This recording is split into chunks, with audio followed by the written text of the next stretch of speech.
skulls, I'm broadcasting.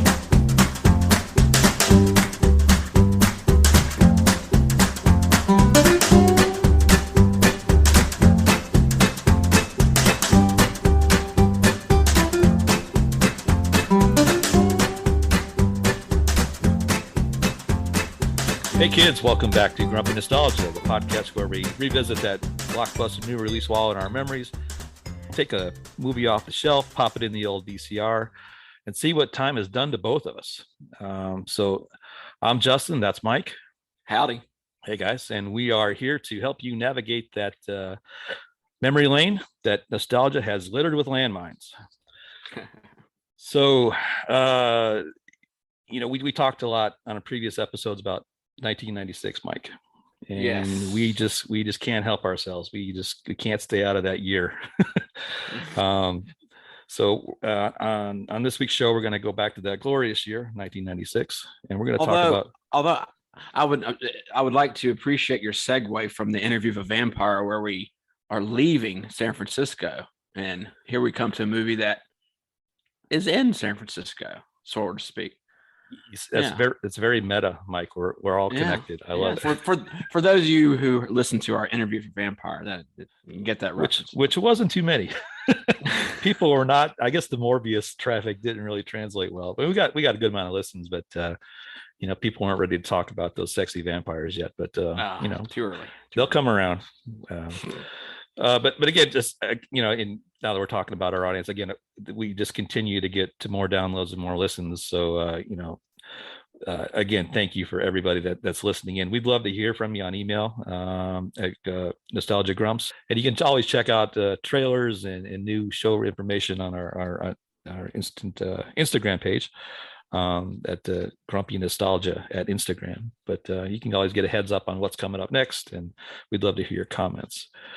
So as Mike alluded to, we've been trying to co-op our episodes based on upcoming movies, so they kind of relate. There's some sort of tie in there, and so we're excited about excited might be in air quotes, but in later this month there's a movie coming out featuring Nick Cage playing himself, called The Unbearable Weight of Massive Talent, which is Pedro Pascal and several other folks cashing in on the ironic fame, I guess, of Nick Cage.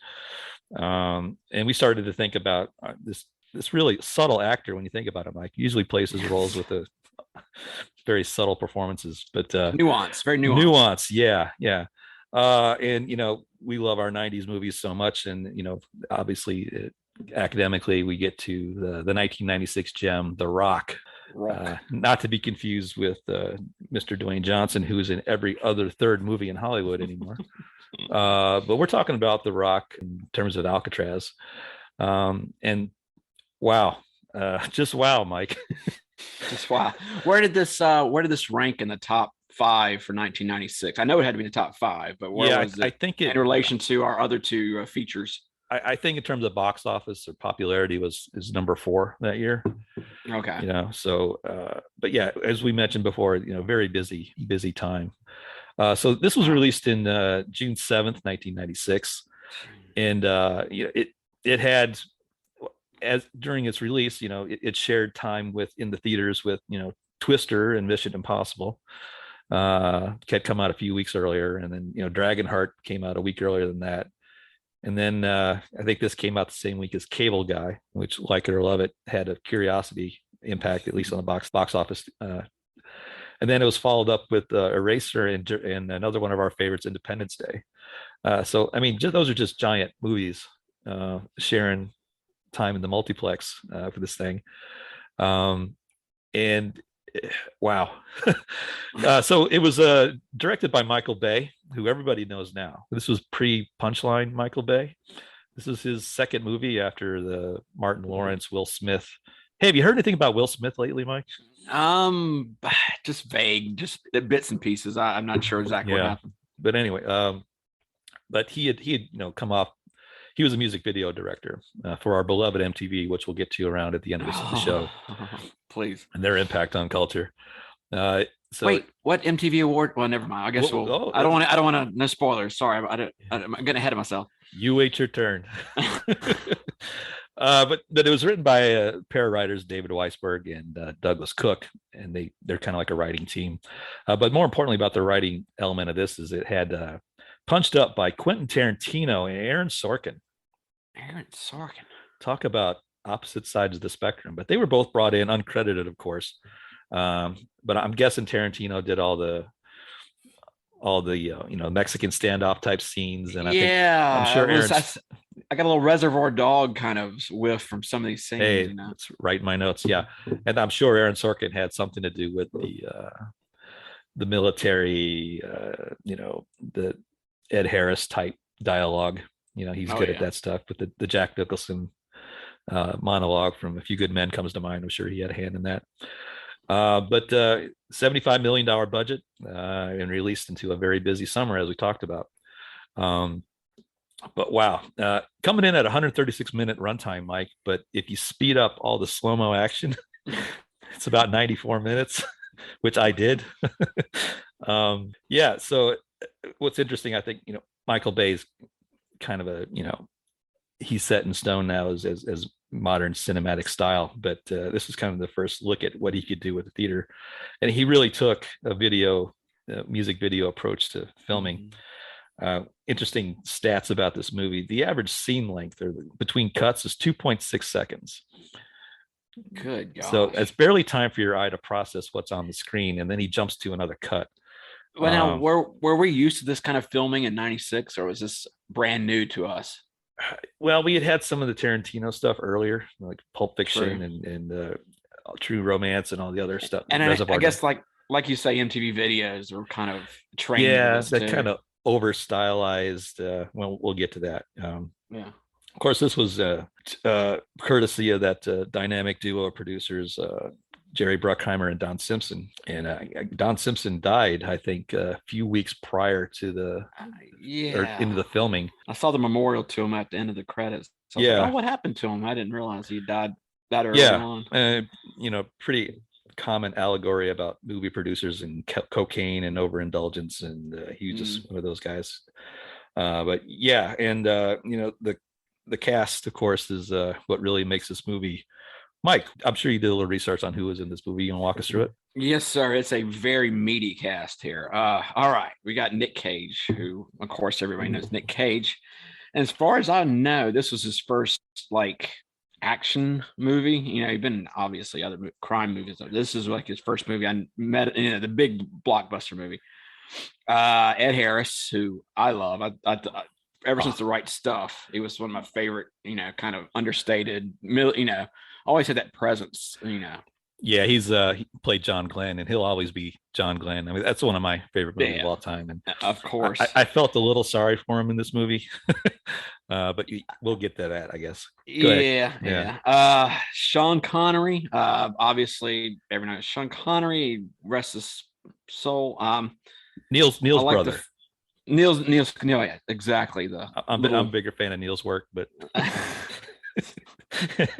inside joke. But I appreciated Sean wearing the long hair. It kind of reminded me of Highlander. I kind of like that. Just for briefly until he got his. Well, if only he had some stereotype stylist to come in and take care of that for him. That's right. Well, he's on my list too. Okay. Okay. Good. Can't wait. Let's get Michael Biehn. Another one of my favorites. He's right there. He's in my panoply of Ed Harris. As far as just great actor, intense kind of guys.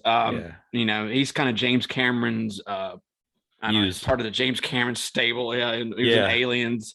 And The Abyss and Terminator. Made a career of playing Navy SEALs. I think this is his third Navy SEAL role. Yes, right. He was in Navy SEAls. You're right. I forgot about that. And he's with Ed Harris in The Abyss. Thought that was kind of a neat connection. Yeah. John Spencer, who I don't know from any movies. I knew him from LA Law, and I loved him in LA Law because he was like this no nonsense. He didn't take any of the other lawyers' crap, and it's kind of my favorite attorney on that show. Yeah. I think he was you were mentioning Aaron Sorkin. I think he was in The West Wing too, but I'm not positive. Okay. Yeah, he was the chief of staff, I think. Yeah. Yeah, of course. Yeah, and that, being the director of FBI in this movie kind of made sense. Yeah. then you had David Morse, who in this movie is Ed Harris's second command. I like him too. He's another great. He was great in 12 Monkeys, which maybe I mentioned before, and Contact and Langoliers, where he was a pilot Yeah. for that Stephen King TV movie. Yeah, he was he Yeah, was great in I think The Green Mile. yeah, that's right. I forgot he was in that. Oh my Great gosh. big man's gonna pull your ears off, Percy. And oh, got another muse here for Oliver Stone, John C. McGinley, who I Oh knew yeah. from being in Platoon and Born on the 4th of July. Good gosh, how many I movies think was he in of Oliver Stone's? He was in JFK. I Platoon. can't. Yeah. Yeah, and Yeah. but I remember him best from Office Space, where One he of the was one of the. Bobs. One He's of the the Bobs. Bob, yeah, and then he What was in what would you Scrubs. So, say? What would you say you do here? Okay. Yeah. Then we have Bokeem Woodbine, another one of Ed Harris's. I guess he was a sergeant in this movie, and Right. he's a action movie star. I remember him from Dead Presidents. Yeah. It's like and good stuff.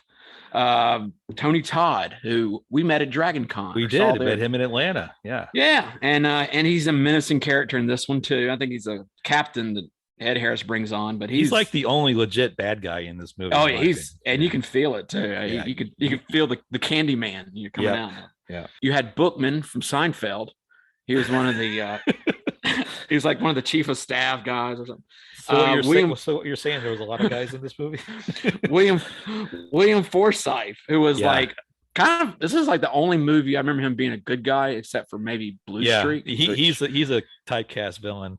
Oh yeah, apparently he was a villain to craft services because he went to get a hot dog one day and the craft services people didn't recognize him and tried to get him kicked off set. So nice. That's good for your ego, I'm sure. The stylist who does Sean Connery's hair and cuts off his flowing locks. Yeah, I don't remember his name, but he was in a couple of shows like on NBC and CBS. Well, given this performance, we should not remember this guy's name. Okay, thank you.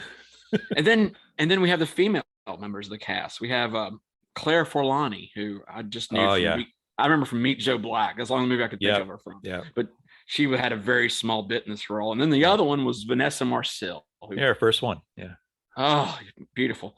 I remember her from Beverly Hills 90210, of course, and being I think she was Mrs. Brian Austin Green at one point. Yeah. That bastard. But anyway, that's another story. A really empowering role too. I mean, her job was to beg to get married out of wedlock, ask Nick Cage to marry her, and then have outdoor sex and pigtails. Right. Really. And then cry because he might be dead. Yeah. So poor guy. Oh wait, I forgot. Jim Caviezel as a very, very brief. I guess this must have been one of his first roles, but he's a F-18 pilot. I saw that in the credits. Wow. I was like, oh wait, I don't even remember him in the movie. I don't think you saw him past his little sun visor. So Jesus flew an F-18. That's right. that starts to add up. Makes more sense. He took the wheel. Yeah. So, wow, that's a lot of people. You mentioned, Nicolas Cage, our hero. The executives felt that they really didn't want him in that role, of course, because they felt he was too quirky. If you can imagine that, Mike. And then I think Sean Connery role was offered to Arnold Schwarzenegger, and he just didn't feel he could pull it off, which I thought would have been odd because there's a lot of internet theory about this movie being like an extended James Bond universe, and the character Mason. Well, I mean, he's away from the British agency for exactly 30 years. It's that's interesting. But yeah, I guess they forgot about Never Say Never Again. Yeah, the wonderful Sean Connery. Tom Hardy's voice coach in Dark Knight Rises. Did you know that? No way. That's a joke. Okay, thank you. Give Gotham to the people. But he was the voice of Dragonheart, right? Yes, right. He was. Yeah. So he was a busy boy. Yeah. So wow. So we probably spent more time talking about who's in it than actual content in the movie. But I remember the first time I saw this, I didn't bother in the theater. I think this is more of a pay-per-view rental thing for me. And it was just one of those things. Like, again, not of much consequence. Hardly remember it. I know I didn't dislike it, but I didn't really, I remember things of what happened. I thought it was a decent action movie, so to speak, but didn't really carry anything over with me. What about you, Mike? Do you remember the first time you saw this one?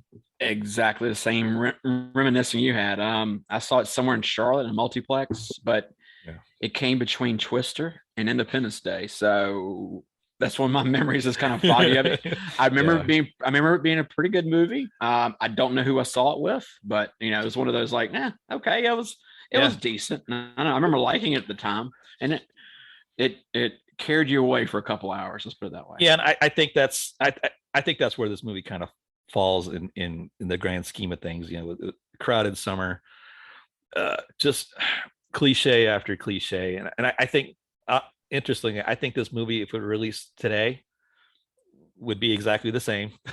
It would Yep. just be the Soylent Green that people would line up to go to at the theater and come home with.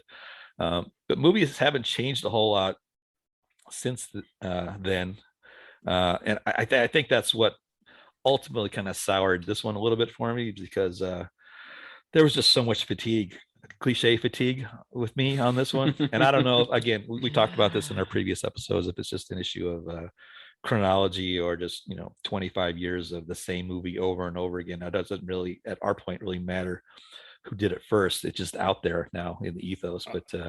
Yeah, and some of the yeah, one-liners delivered in this movie are just epic memes now and just made fun yeah, of. yeah. It's crazy. So let's go back in the time machine, Mike, and walk through the quote unquote plot of this movie. So if you're ready, so hit the button, Mike. All right, so we open up with the opening credits, of course, and it's mostly just kind of for our convenience, kind of flashback exposition, or you get these, radio transmissions of some sort of botched mission, and and Ed Harris is Oh yeah, the it reminded me of the start of Die Hard 2. I don't know if you remember yeah, that. yeah, Where's a guy kind of putting on a uniform, and you're like, oh wow, something foreboding is going to happen, and it's raining outside, and yeah. I kind of like the voiceover by Ed Harris to kind of give you the full exposition of what his motive Right, was. right. That was decent. And you get this scene where he's in his full military dress, apologizing to his wife for what he's about to do. Um, it it's already tropey. You already see the slow mo. Even in the opening credits, there's slow motion. Music Uh, video. and we talked about what screenwriters love to do in terms of tropes. Anytime there's a funeral in Hollywood, there are forecast calls for 100% chance of rain. Does it ever not rain in a funeral scene in movies? Sure feels like every scene is from Seattle or something. And this was like monsoon rain. This wasn't even like but of course, so we start to understand that he's got an axe to grind against the government. And the opening scene is he takes his elite team of Navy SEALs, and they start taking out they kind of raid this storage facility and steal these poison rockets. So I guess the U.S. engaged in chemical warfare at some point in our history. No way. Didn't understand that, called VX gas. So they go in there and they testosterone filled melodramatic score where they go in and just start taking out fellow soldiers. And I like the fact that they talk about what they're doing to each other as they're doing it. Like they didn't think about this before. Like the darts are going to wear off in 30 minutes. Yeah. Yeah, we know they're darts. We put them in there. They're not dead. Yeah. So they take these rockets, and they start their grand plan. And then we get to jump back to this FBI building where we're introduced to Stanley Goodspeed. He likes his vinyl. I'm sure there's just a action movie name generator that people just plug in numbers to. But he's his first introduction to him is he gets a package in the mail. It's a Beatles album where I guess he was 30 years ahead of the hipster revolution right. on vinyl. But he's looking for a copy of Meet the Beatles that he paid $600 for, and he can't wait to tell us about it either, Mike. Which at today's value, that he basically paid $1,000 for that album. So I'm a Beatles fan too, but $1,000 for that album, Meet the Beatles, not one of their best. Yeah, no, I don't. No, thank you. So he's a chemical weapons expert because of course he is. And right away, everybody in the lab, are actors that we've seen somewhere else too before. Oh yeah. So they get this, you know, before he gets like his third line of dialogue out, he's diffusing a package with suspected sarin gas in it. I was gonna say the first you're jumped right into this movie. I mean, you had that first scene where they're stealing weapons from the Naval Weapons Depot, and everything's time. Got to get this done in this amount of time, and then you jump right into this scene where it's time to defuse this bomb. It's like slow down. You can't rest in this movie at all. So this movie, going back with a grumpy, review of it. This is where I start grinding teeth. It's like this is going to be a long 136 minutes because they jump in the like quarantine chamber and they start, they're cocky and they're starting to defuse this thing, and he brings in this, ridiculous lab assistant in there with him who was never done this before apparently. So what do? They take out the contents of the packets like a baby doll and he starts playing with it. He's shaking it around like it's some silly thing, like hey, what are you doing? Yeah, I know. So of course he triggers the bomb, and plot point here where there's this atropine injection that they're supposed to take to kind of slows your metabolism down should you get poisoned, so they can hopefully resuscitate you at the end.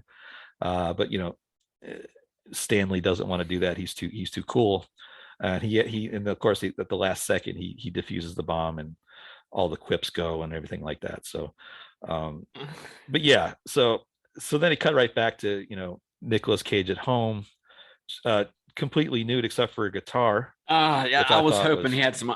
You couldn't tell he was nude, but I just didn't want to think he was. I want to hope that there was some sort of underwear on there, but I'm guessing the guitar there is supposed to suggest that it wasn't. But that's not what I want to see, really. No, not really. But anyway, he that's where we get introduced to his now pregnant wife, Vanessa Marcil, and then she proposes to him and blah blah blah. And what I thought was interesting about this scene is that he just spent $1,000 for his Beatles album, but yet he's listening to. Apparently they didn't have the rights to the song, but he's listening to "World Without Love," which I think Lennon and McCartney only wrote. They didn't release that as a song. It's not. Yeah, it's not the Chad and Jeremy version. Yeah. It's I think the Peter and Gordon. Peter and Gordon. That's right. Yeah, you're the music expert.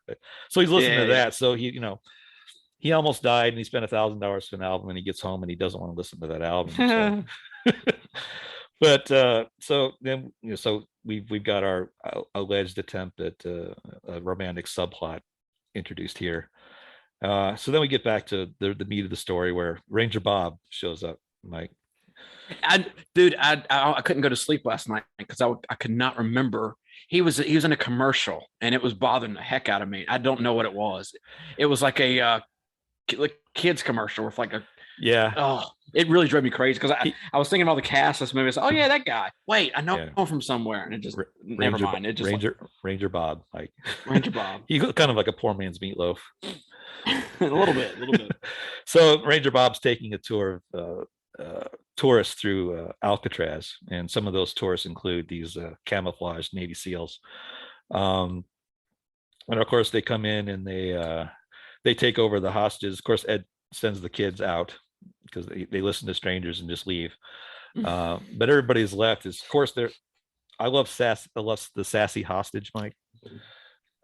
Which one was that? Any of them. They all had quips. They all, they all had their own personal characters. Even Mr. Henderson, he almost got his head blown off. That guy. Yeah, all stereotypes. What I thought was funny about this movie is they introduce the hostages, but then they just kind of forget about them. Yeah. I was thinking the question I had was like, well, how'd they get food and whatnot? How did they go to the bathroom? Facilities, I was like, whatever. Then I thought, I should really just relax. So yeah, perfect. But luckily the score tells you how you're supposed to. The musical score tells you how you're supposed to. Hans Zimmer. Yes, Twister guy. Talk about a ham-fisted score. It's basically, it tells you how to feel. This is how you're supposed to feel. So this music's sad, so you need to feel sad now. Okay, I have a theory. This was not your usual Hans Zimmer soundtrack. I noticed a lot of heavy guitar riffs in a lot of the Yeah. scenes, and it made me think: was he taking from his other soundtrack for Twister, where he had help from Eddie Van Halen? It could it could be the deep tracks of the first one. It sounded a lot like the Pirates of the Caribbean music A little too. bit, yeah, Yeah. yeah. Yeah, I got you. But yeah. So anyway, they that's when we get introduced to his plan, and he's got Ed Harris is he's keeping these folks hostage, and the government's got 48 hours to compensate the families of the 83 Marines that he was under his command that died without any recognition or benefits or whatever. So he wants $100 million, or he's gonna basically launch these rockets into the heart of San Francisco, these poison gas rockets. So that's it. So that's when this thinking, the smart part of the movie comes in, and that's where we get introduced to the government guys are sitting around the table figuring out what they're going to try to do, and the Favorite first scene. option is just to I think there's some sort of thermal, I forget what the phrase was. There's some sort of Oh chemical that could yeah, just completely take out the plastite, thermal plastite. plastite. That was it. Yeah, they were Yeah, doing it in Mojave. They were doing yeah. a countermeasure. So they were just going to just basically nuke the whole place, and of course they didn't want to do that as their first option. So their great idea was to take a rookie FBI agent and a 60-year-old ex-convict to go in to take out these 12 Navy SEALs. And that's the 60-year-old ex-convict is Sean Connery, and he's got a backstory that they get around to, but he's falsely he's imprisoned, and he's broken out of every jail they put him in. of course he has, except for so including Alcatraz. So they think that they can poach his knowledge of how he escaped from Alcatraz and use that as a tactical advantage to go in and you still with me? uh So Stanley Goodspeed knows about chemical weapons, so they bring him along, and they bring in Sean Connery because he knows the ins and outs and the unmapped areas of Alcatraz, and they tag along with these 12 Navy SEALs led by Michael Biehn, and an assemblage of character actors we've seen in every other action movie since, and they get in their choppers, and they decide they're gonna take the back door, which I guess these Ed Harris's group never thought to cover yeah, the rear entrance, but I don't understand. They flew under the 100 feet or whatever to try to be undetected, but obviously Ed Harrison's gang detected him coming in. So well, they go so far as to say we lost one. So right, I think there were three okay. helicopters, and they lose one, so they think, well, maybe something's up. So they they jump out of the they jump out of the helicopters and get on these like underwater scuba driven things, and get through a gate at the back of Alcatraz and casually walk into the back door. Oh, can I go back just a little bit? Yeah, Can we get can we have a brief mention of the San Francisco car chase where Stanley Goodspeed has to catch up with Sean Connery and track him down? Oh yeah, that's right. Yeah, there's What do you think of that car chase was something out of yeah. I got a little just a ahead of myself. textbook? Yeah, so That's okay. they pull Sean Connery out of the interrogation room and where his current facility, and they try to coerce him into this. They have Nick Cage try to convince him to do this. He says, "Well, I'll do it, but I want to be at the Fairmont Hotel," and then he wants a shave and a suit. So under heavy surveillance, they bring him into this hotel room, and of course, Sean Connery's too smart for the room, Of course. and so he as he's getting his shower, there's conveniently a phone within arm's reach of the shower where he calls in about $7,000 worth of room service. And of course, all the field agents just spend all their time eating this free food and not watching the door. And then we get introduced to this stylist, who might be the most volatile, repulsive stereotype I've ever seen in movies. Surge from 48 Hours comes to mind. Yeah, that's yeah. Like But yeah, so he does this elaborate plan to try to escape, but he's really just trying to get out to connect with his daughter, who conveniently lives down the block, Claire Forlani. But yeah, but prior to that, there's this, I don't know, it felt like about 35-minute chase scene Yeah, just Yeah. so unnecessary. But I figured, okay, they're in San Francisco, and B, you got trolleys, and you got the winding roads. It's like, oh my god, are you serious here? Yeah, they And kind of beat you over even the head with that one. yeah, even the visual of the Humvee crushing a VW Bug that was painted with like peace signs and flowers. Yeah, like surprised they didn't get like Jerry Garcia to drive that thing. But yeah, it was like they let you know that was in San Francisco. What about the Scatman Carruthers like guy that was operating the trolley? Oh God, of course. Yeah. So what's funny about that scene is that was added in because they felt there was a lull in the movie. So the Disney Oh. executive said, "We need something here." so so don't write anything clever. Just Oh. go chase some things, blow some things up, and of course most of it's in slow motion. But it's just like this. There's boom, there's slow mo, and then there's a quip, and there's a boom, and there's a slow Boom. mo, and there's a Yeah. quip, and it's just this nauseating ad nauseum It's almost a repetition of rhythm. scenes. It's almost a rhythm to it though. After a So while, you just get your mind just numbs it out. It so kind I of goes by you. I got up, took out the trash, and when I came back in, the scene was still going on, so I didn't really miss much. Um, so yeah, so they the Eagles, which is the squad team's name, they get in, they go to the back door, and they walk pretty much directly into a trap. Of course, before this, Sean Connery goes his own way, and because he's got a in-depth knowledge of the tunnels, he he goes through this boiler, this like air He shaft. Do you memorized the remember? pattern. Yeah, Yes. 60 years later, he remembers the frequency of the boiler air shaft where Why is the a fire. boiler? Why is that boiler still on? By the way. That's what the executive asked Michael Bay, and you know what his response was? Oh Just crap. it's a big deal. Who cares? It's a movie. That's what Michael Bay said. There we go. So I mean, why should we care? Is the question I'm asking at this point. If the director and the producers didn't care, but we'll keep My going. mine carts. Yeah, Really? Are they really? I've been to San Francisco a few times. So I've never been to Alcatraz. Sadly, I did not know there were mine carts underneath the yeah. prison. Well, we're going to get to that. Okay. So obviously, because they're questionable decisions. Nick Cage and Sean Connery lead this group into an ambush, essentially, and all the good Navy SEALs get killed by all the bad Navy SEAls. And for somehow this gets turned into the trigger for Sean Connery and Nick Cage to turn into Rambo all of a sudden. Um, yeah, and the movie just is from there. It's just a kind of a series of set pieces from Die Hard. yeah. It's there's the Indiana Jones, the Temple of Doom thing where they're riding these minecart shafts through, and some of the special effects and stunt work there was really not good. No. You could literally see a dummy falling out of one of those. Uh, and then eventually Sean Connery I more or lo- less concedes and turns himself into Ed Harris.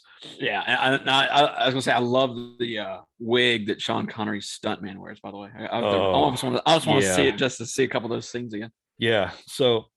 Uh, so they decide, because there's only two of them, that they they can take the element of surprise, allows them, then go in and kind of diffuse all 12 of these rockets. So each one of these rockets in the fuselage assembly have these like green glass balls of this toxic gas, VX gas, like a chandelier, which questionable engineering on that one, but we're just going to let that go. So through the course of the second and third acts, they kind of diffuse all but a couple of these, and they've got two left. And at one point, they get captured for the third time. I lost track. So the Navy SEALs capture both of them, put them in a jail cell, unguarded. So they put the most successful prison escape artist of all time in an unguarded jail cell. And I'll take a lot of stuff in movies because I can suspend disbelief just to enjoy a movie. But when your main characters escape the third time, it's like, okay, maybe the threat's not that bad.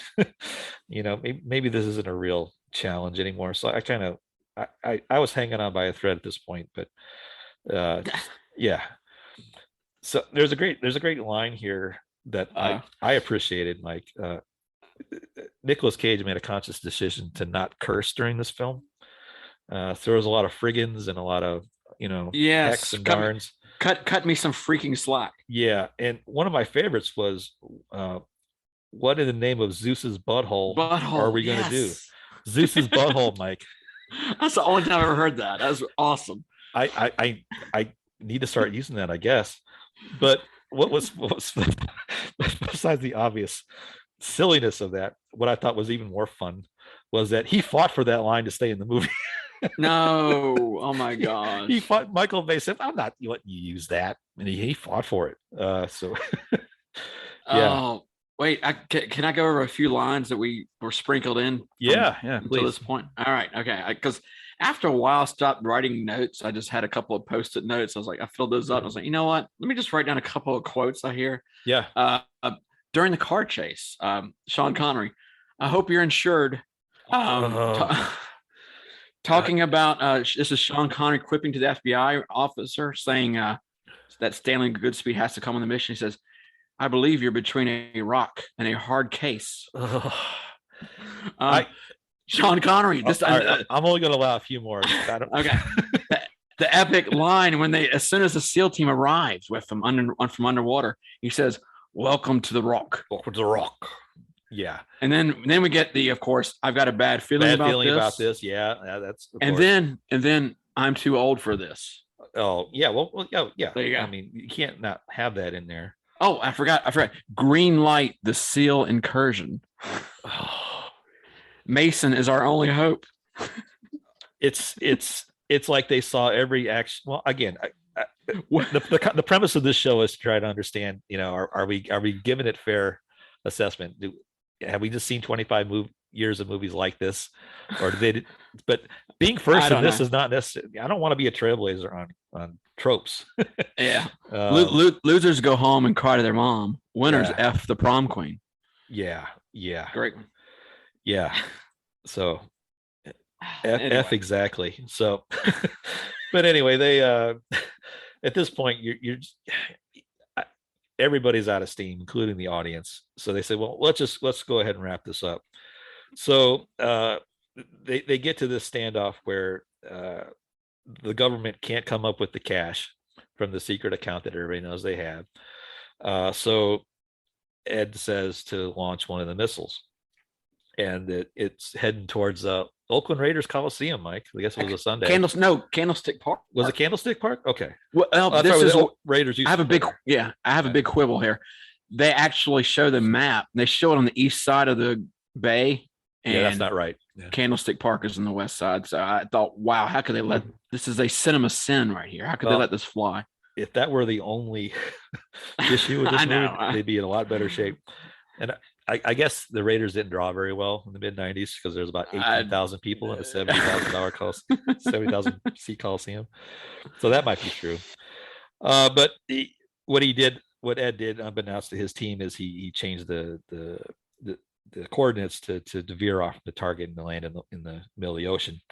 And then, of course, his Tony Todd and all his other minions are furious because they want blood, and they're a little more passionate about the cause, I guess, than Ed is. Ed didn't really want to do. He said he wanted the threat of violence to be the precursor. He just wanted to get people paid. But these guys wanted blood, and so they do a bit of a Reservoir Dogs Mexican standoff, of course, where Ed Harris is essentially, the sympathy you're supposed to feel for this guy is kind of prevalent through the whole movie, from the first scene where he's talking to his deceased wife and explaining what he's trying to do for the common good. So it's kind of hard to root against him. And at the end, they figured out, well, we have to have a bad guy here somewhere. So they pick the rest of the guys. So there's one final standoff, and they kind of through attrition kind of kill each other. And there's two baddies left. One is Tony Todd, who gets the bad end of a rocket. Rocket Man. Yeah, and then gets impaled on a fence post. That was a violent. I was surprised how violent that death was. I don't remember that at all. Yeah. And then Stanley Goodspeed's slams this baseball size green glass ball in somebody's mouth, because that fits, because they'd have his mouth agape during a fight, of course. And then so he releases this gas, and then he injects himself with the atropine, like we talked about. And then he runs out, and to avoid the F-18s that Jesus is flying, he goes out with these green flares to call off the attack.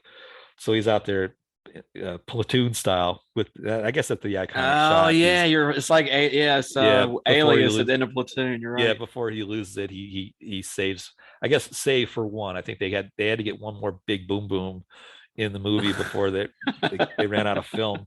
So there's one big explosion, and so that gives them the plot convenience to when the FBI actually shows up, and thanks for everybody for their good deeds.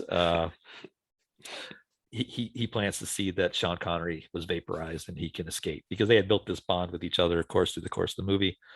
And yeah, so Nick Cage is the hero, and because you know it was never in doubt, really. And that's the end.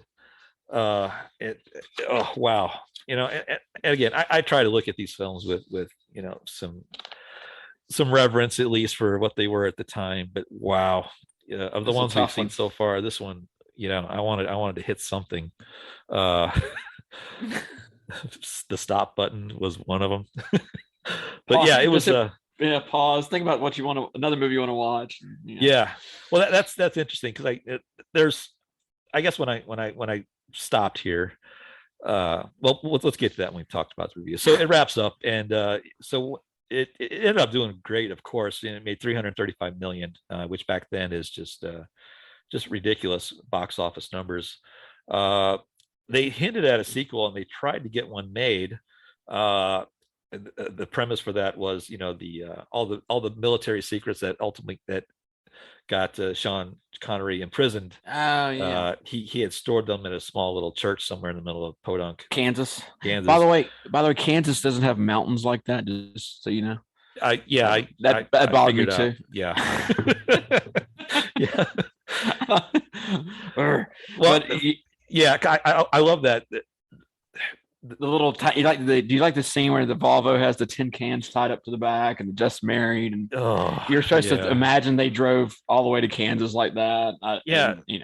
And Kansas doesn't have deserts either, by the way. I love how Hollywood has suspect geography. Christmas Vacation's another one where the Griswolds live in suburban Chicago, right where I grew up. And when they're going out to get their Christmas tree, they're literally in Northern California. I can promise you that Illinois does not have that kind of does not have mountain ranges. Let's save that for another podcast. We'll go over geography flubs from Hollywood.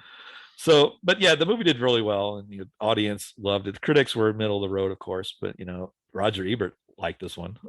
But the sequel they teased was that Stanley would be chased down for those the microfilm that he had, and then he was going to try to call on Sean Connery to he was the only one that could save him, but the financing and the scheduling never came through, so they just kind of abandoned that sequel. But again, they've made this movie 1,700 times since we left it there. But I was thinking of movies that do this premise better, and like Taking the Pelham 123, the original one from '74, right? Walter Matthau. Yeah, I mean,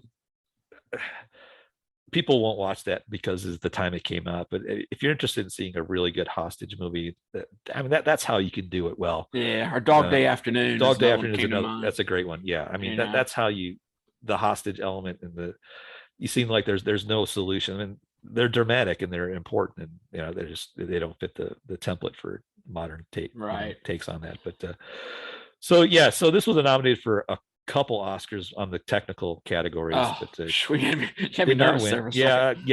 Best original screenplay, not one of them. Okay.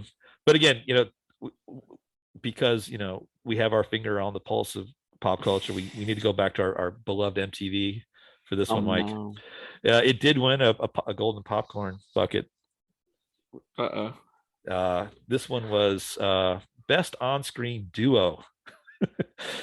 for Oh, Connery and Cage. yeah, Connery and Cage. Awesome. Okay, that But makes sense. I thought it well, was pretty good there was chemistry. a lot of controversy that year, Mike, Uh because that was a very hotly contested category. They beat out the likes of Beavis and Butthead, oh. No. uh, Claire Danes and Leonardo DiCaprio and Romeo and Juliet. Romy, yes. Oh my Yeah, gosh. yikes. What And about Ted? What about Ted and Bill and Joe from Twister? they weren't even in there. Oh, Uh, Other nominees included Nathan Lane and Robin Williams from The Birdcage. yes. And then, just to say this out loud, I have an unfair beef with MTV, and I'm going to continue to share that unabashed. They put Steve Buscemi and Peter Stormare from Fargo in that list As a duo? as a Wow. duo. And those two guys are so great in that fantastic movie that they wouldn't soil themselves to be lumped in an MTV Movie Award. But anyway, okay, I digress. I'm guessing Cage and Connor didn't win. They won. They won. They did win. Okay. Okay. Oh yeah, All yeah. right. That's so. Okay. I thought Beavis and Butthead had in a runaway. Well, I thought Beavis and Butthead had the inside track, because they were on MTV. Mhm. But cooler heads prevail. But yeah, so there you go. That's this big, loud, dumb movie. That just, again, I think if this movie were made today, people would still line up and go see it. It's that it's got everything that current movies have. There's nothing unique about it. It's just been done a lot, and I don't know if it was done for the first time here, but again, the fatigue you feel from this thing is like, it was a tough one. So Yeah. so It was a hard pill to swallow. yeah. So from my look, no spoilers here. When I first saw it, I probably gave it like a 3 out of 5 because it was a different time and it was fun. It was fast moving, fast paced, boom, boom, boom. What's not to like? But the second time through with older, more cynical eyes, it's 1.5 out of 5 for me. This was a hard one. What got me through it was just knowing how much fun we could have with it. Because there's just a lot of silliness there. Yeah. But you just at some point you just can't get past all the cliches. Yeah. Yeah. Mike, how do you feel about it? I loved it when I saw it. For what I can remember, I loved a lot of movies, but I didn't know who Michael Bay was at the time, and I figured, hey, it's a bright, young, fresh fella. So I thought about 4 stars probably when I saw it. This time, maybe 2.5. Like I said, now when I see Michael Bay's name come up, I'm like, oh, Transformers, Deep Hurting, that kind of thing. And I did appreciate, the action in a way, as far as boom, boom, boom. This is great. Every scene goes kind of the story kind of flowed in a way. If you just turned off your brain a little bit, Yeah. there's maybe a little too much testosterone, even for my liking. But it is what it is. I haven't seen this male a cast as The Hunt for Red October. If you want to mention another Sean Connery movie. It was. There was a. Sorry to interrupt. There was a line that we're talking about it that Sean Connery says when he's confronting Ed Harris about the futility of his plan. Oh yeah. He goes, he called it the scheme pubescent volatility, and I'm like, amen, brother. But what I did like was, Connery and Cage, they kept it above the level of goofiness. Like that was one of the things that Independence Day kind of made an impression with me was there was almost too much glibness and too much levity. Whereas this one, the only levity you got was from Connery and Cage, which kind of made him that really good duo. Everybody else in the movie is walking this real serious line, and I appreciated that in a way. It was a little too melodramatic, but I did like the fact that our two heroes are the guys kind of exchanging one-liners, even if they were kind of silly. As the geniuses at MTV did get it right. I mean, there was a good chemistry between these two guys, and that was kind of organic because Sean Connery did this movie because he heard Nick Cage was in it. There was kind of mutual admiration between the two of them, and Sean Connery is a big fan of this movie. It's one of his favorite movies he's ever made, and there was an element there where Sean Connery took a real paternal take on this movie. The Disney executives didn't like the way Michael Bay, a relatively new filmmaker at the time, was addressing it. And Sean Connery met with the producers with him and said, "Hey, the kid's doing fine, and the kid's doing great." And he gave him that confidence to say he's making a good movie here to get off his back, because they were really micromanaging the dailies on this thing and saying, change this, and then Sean Connery just used his cachet and drew a line to say, "I said, knock it off. This guy's doing a great movie." Yeah. If you, it's like he did in the movie. It's like he did in the movie with the thumbs up. Yeah, yeah. But yeah, I'm sorry, Mark. You're saying about your final take. Oh no, I like I said, it's for the time, I think it was and I'm not going to say, I can't say original, but we were still kind of new to this genre, and it doesn't wear well looking at it now. Like I can understand you having trouble watching it, because for me it was a groan after groan and just kind of eye rolling, like, oh, he did not just say that. Even a little even the speech, I'd forgotten the president makes a brief appearance, or kind of a side of his face appearance, and even his little speech in like the smoke-filled West Wing room, with the we are at war with terror, and if saving the lives of 80,000 means taking the lives of 81, I was like, oh boy, it was like it is a little on the melodramatic side, but it was a serious. Like I said, it you had 90% of the cast, melodramatic, and then you had Cage and Connery, who, like they were kind of like hitting each other in the side and laughing and kind of giggling at some of these lines. It did define a genre, I guess. And, it's important for people that listen to this are aware that, we're not saying these are bad movies. We're saying that this is our take on them. And that's a common misconception with certainly the amount of criticism and film blogs and things like that, where, you see YouTube headers and you'll see things like, this movie sucks.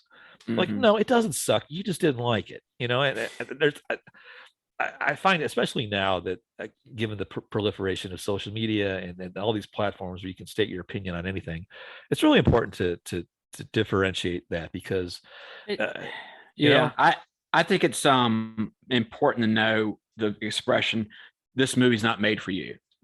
Right.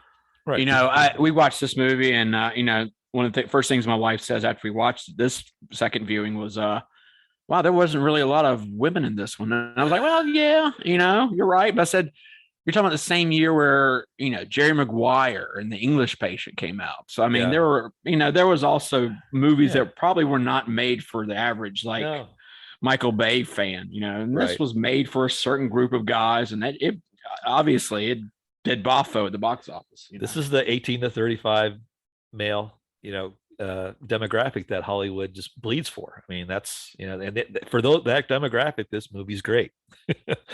For 50-year-old crusty, old dudes, and maybe not so much. But again, it's for this movie and every movie we've done or wherever we'll ever will do. It's important to remember that, and this is not, this is not the end all be all for these movies. This is just our take on it. And we're exploring how our opinions on movies change. We're old grumps. Old grumps. Yeah. So it's exploring the memory and how memory affects our decisions and all that kind of stuff. But these are not bad movies. They're just movies that we did not like. It's important to summarize that. So and even with, as most of these movies, I just take down a peg or two, just because I feel like the trope has been overused, and like I said, if we can get back in our proverbial time machine and look at, we're back in early June 1996 watching it, we're like, wow, this is so great. Wow. I've never seen anything like this before. 25-year-old Justin is watching it going, whoa, Michael Bay's a genius. Well, maybe not. I don't know. 25-year-old Justin had a little on the ball, but probably not that much. But again, that's the whole point of this podcast, is to see, what perceptions and what time does to us. And this was a good kind of litmus test to see, how low can you go? When people say, well, I love that movie. So, well, listen to our podcast. And well, did you really? Give yourself another shot at it. So, but conversely, I think what's interesting is that, movies that you don't like, I never thought that we would come up with movies that we end up appreciating more. And that's been the lion's share of what we reviewed so far, is like, oh, wow, the fact that these movies can persevere makes me appreciate them even more because they had something more. Right. I think the distance created by time allows you to kind of appreciate things like that. You got to realize these are the tentpole movies that were aped and copied and appreciated by other creators down the line. They're like, wow, that move Nick Cage just made there, that I want to do, and we end up seeing it and you just get kind of, like I said, numb to it. So if you stuck around with us that long and you're complaining that we're being haters, just calm down. Relax. So I tell you what, watch Transformer Dark Side of the Moon or whatever the hell it is. Yeah. And then watch this movie. Come back. We'll talk. Yeah. Tough guy. So this is the part of the show where we kind of before we leave, we just want to share to our listening audience some cool recommendations of things we're currently watching or enjoying. So Mike, what are you up to right now? Just finished Severance last night. That was fantastic. Oh, amazing. I hate that I have to wait a year for the next season, but I will. I both loved and hated the way they ended it because it was completely well done. But exactly. So we'll see what happens with that. And I'm getting ready to watch Sonic 2, which is one of the few movie genres my son will watch with me. Wow. Yeah, I'm not good with video game movies, that's for sure. I'm currently watching. Well, I watched a movie over this weekend, which I just thought was incredible. It's on HBO Max. It's called Tony Hawk Until the Wheels Fall Off. It was a documentary about the rise, fall, and then rise again of pro skater Tony Hawk. And I grew up with skateboard culture, and so it was a nice little nostalgic, if you will, trip down memory lane. But it was a very personalized and very kind of poignant look at Tony Hawk's life as a pro skater, really kind of exploring the culture of the skating scene and how important that was, and the enduring kind of legacy that it implanted on modern culture. So just a great introspective look at Tony Hawk. So if you're a fan of that or that culture, I strongly suggest you check that out. It's a great watch. So. Well, that's going to wrap it up for this show. We really enjoy bringing these to you guys every week or every 2 weeks. We're going to try to increase the frequency of our output a little more now that we got our footing. We kind of know how to do this. We'll try to get some content increased here for sure. So we'd love to hear from you on potential things you might want us to review or look at. If you'd like to reach out to us, again, our email address is nostalgiagrumps@gmail.com. And you can always follow any updates on our show, coming attractions, or current feedback or interface, and get us through our Instagram page at Grumpy Nostalgia on Instagram. So, Mike, anything else? Zeus's butthole. We're going to leave you with that, guys. But again, thanks for listening, guys, and we'll see you again next time.